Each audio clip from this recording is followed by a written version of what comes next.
तो जय नित्यानंद। बड़े ही ध्यान से सुनना। मैं आपको जो बताने जा रहा हूँ, भैरव विज्ञान तंत्र में 112 टेक्निक्स हैं। आज के ज्ञान में वो 112 टेक्निक्स के बारे में थोड़ा बहुत मैं आपको बताना चाहूंगा, क्योंकि ज्ञान का कोई अंत नहीं है।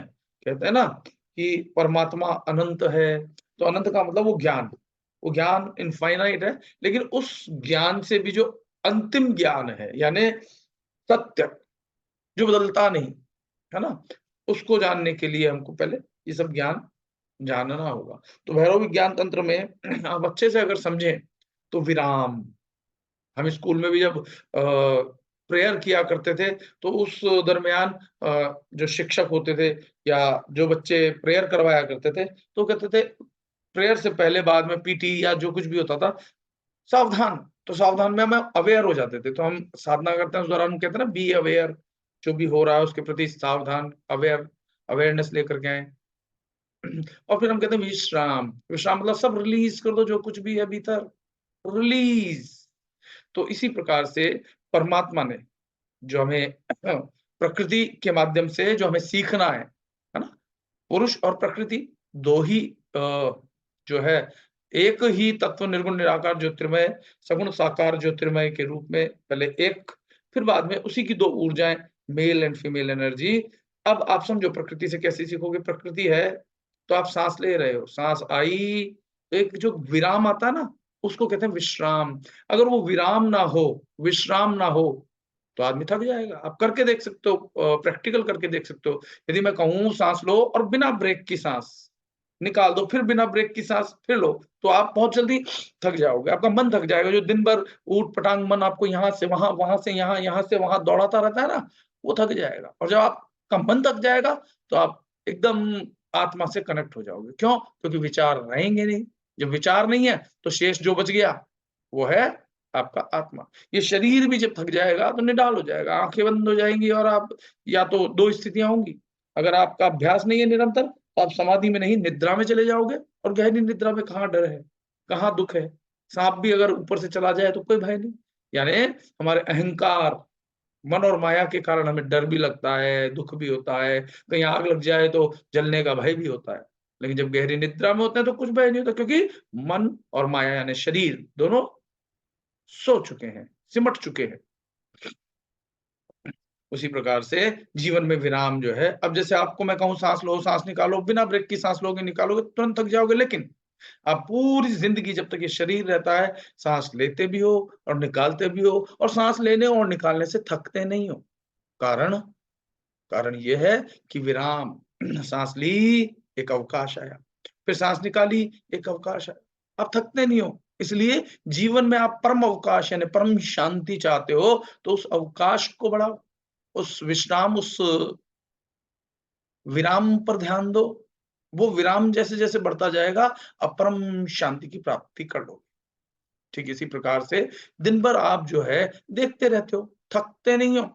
लेकिन अगर मोबाइल दे दिया जाए और पल के झपकना बंद हो जाए, पलक खुली, बंद हुई, और जब बंद होती है तो विराम है। आपको अभ्यास नहीं है, पता नहीं है, इसलिए आप समझ ही नहीं पाते हो। लेकिन अब पल के झपकना बंद कर दो और मोबाइल सामने ले लो। कोई इंटरेस्टिंग चीज होती है तो मोबाइल देखते देखते देखते देखते आप पलक झपकना भूल जाते हो, तो थोड़ी ही देर में आंख इतनी थक जाती है कि लगता है कि बहुत भारी हो गया सिर।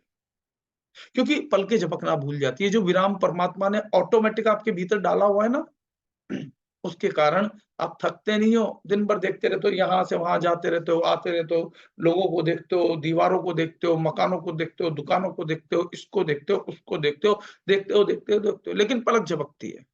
वो पलक झपकने के कारण ही आप जो है थकते नहीं हो। तो जीवन में समझो विराम बहुत जरूरी है। सावधान, फिर विश्राम। विश्राम मतलब बिल्कुल रिलैक्स हो जाओ। सावधान, सावधानी ज्यादा रखोगे थक जाओगे। मस्तिष्क किसी न किसी चीज पर टिका हुआ है। इसीलिए हम जब ध्यान देते, जब हम साधना करते हैं, तो मैं कहता हूं ना कि एक बिंदु पे ध्यान टिका के रखो। तो बिंदु पे जैसे ही आप ध्यान टिकाते हो, अवेयर हो जाते हो, मन थकना शुरू हो जाता है। इसीलिए आप समझो, विराम को समझो, गहरा विराम, विश्राम। जैसे स्कूल आता है तो स्कूल में शनिवार या संडे की छुट्टी दी जाती है, ताकि बच्चे थके ना। अगर लगातार चौबीसों दिन वो पढ़ता रहे स्कूल में, तो थक जाएगा। इसलिए संडे का अवकाश दिया जाता है। ठीक इसी प्रकार से साल भर में 2 महीने का अवकाश दिया जाता है। 6 महीने में दिवाली, होली की छुट्टी, समर वेकेशन, विंटर वेकेशन, इस प्रकार से विराम दिया जाता है। ये विराम ना हो तो आदमी पागल भी हो सकता है। कई लोग कहते हैं मैं 24 घंटे काम करता हूँ, मूर्ख बनाते हैं। 24 घंटे आप काम करते हो, लेकिन कौन-सा? जो भगवान ने आपको दे रखा है। जैसे साँस आप 24 घंटे लेते हो, लेकिन उसमें भी विराम है। साँस ली, एक विश्राम, फिर साँस निकाली, एक विश्राम। वो विश्राम की वजह से 24 घंटे होते हुए भी आप जो है थकते नहीं हो। इसलिए समझो, भैरव विज्ञान तंत्र में जो टेक्निक्स दी गई है, 112 टेक्निक्स, उसमें विराम एक टेक्निक है। साँस आई, फिर जो विराम आता है उस पर ध्यान दो। फिर साँस गई, एक विराम आता है, उस पे ध्यान दो। और ध्यान देते-देते या साँसों पे ध्यान दो। साँस आ रही है, जा रही है, साँस आ रही है, जा रही है। जब साँसों पे लगातार आप ध्यान दोगे तो क्या होगा? साँसें छोटी होती जाएगी और विराम बढ़ता जाएगा। जो विराम, जैसे साँस ली, छोटा-सा विराम आया, साँस निकाली, छोटा-सा विराम।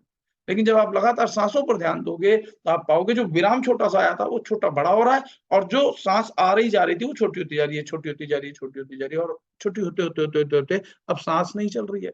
लेकिन फिर भी आप जीवित हो, प्राण जागृत है। वो आत्मा कभी नहीं मरती, क्योंकि अब आप आत्मा से कनेक्टेड हो, तो मृत्यु नहीं होती। इसी को कहा गया है, मृत्योर्मामृतम गमय, मृत्यु से मृत्यु की ओर कैसे जाऊँ? ये मरना बार-बार, जब मरोगे तो जन्म भी होगा, जन्म होगा तो मरोगे भी। इन दोनों से परे हो जाओगे, उसको कहते हैं अमृत्यु। मृत्यु नहीं होती, मृत्यु नहीं होती। एक शब्द कहने का मतलब ये है, जन्म भी नहीं होता। आप जो है स्वयं ही अस्तित्व, स्वयंभू हो आप।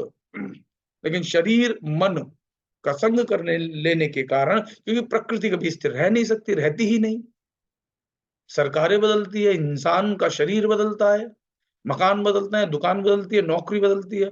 नौकरी की 60 साल बाद आप रिटायर हो गए, छूट गया। यानी कोई चीज़ स्थायी नहीं है, और स्थायी है तो केवल आत्मा।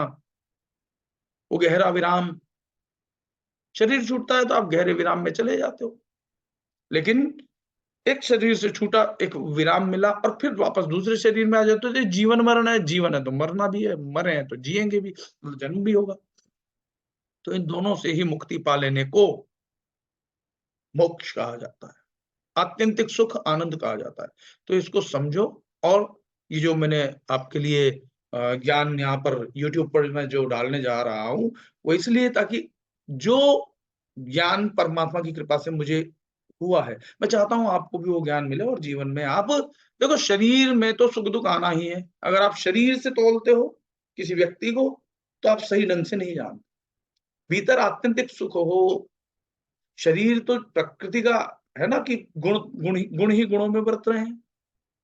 इसलिए गुणों से परे होकर के त्रिगुणातीत हो जाओ, ठीक है? तो आज का यही ज्ञान। इस पे अगर किसी को कुछ पूछना हो तो मैं अब ये रिकॉर्डिंग बंद कर रहा हूँ, फिर साधना भी करेंगे। ये साधना और रिकॉर्डिंग साधकों के लिए जो यहाँ पर हमारे साथ साधना करते हैं, क्योंकि जो अध्यात्म है इसके 3 अंग हैं। एक है महात्म्य, एक है ज्ञान, और एक है साधना। इसको 3 खंड बोल सकते हो आप, महात्म्य खंड, ज्ञान खंड, अभी जो मैं चर्चा कर रहा हूँ ये ज्ञान खंड है, और तीसरा है साधना खंड। तो अब हम साधना खंड की ओर चलते हैं, और फिर साधना भी करेंगे। जय नित्यानंद, नमः शिवाय।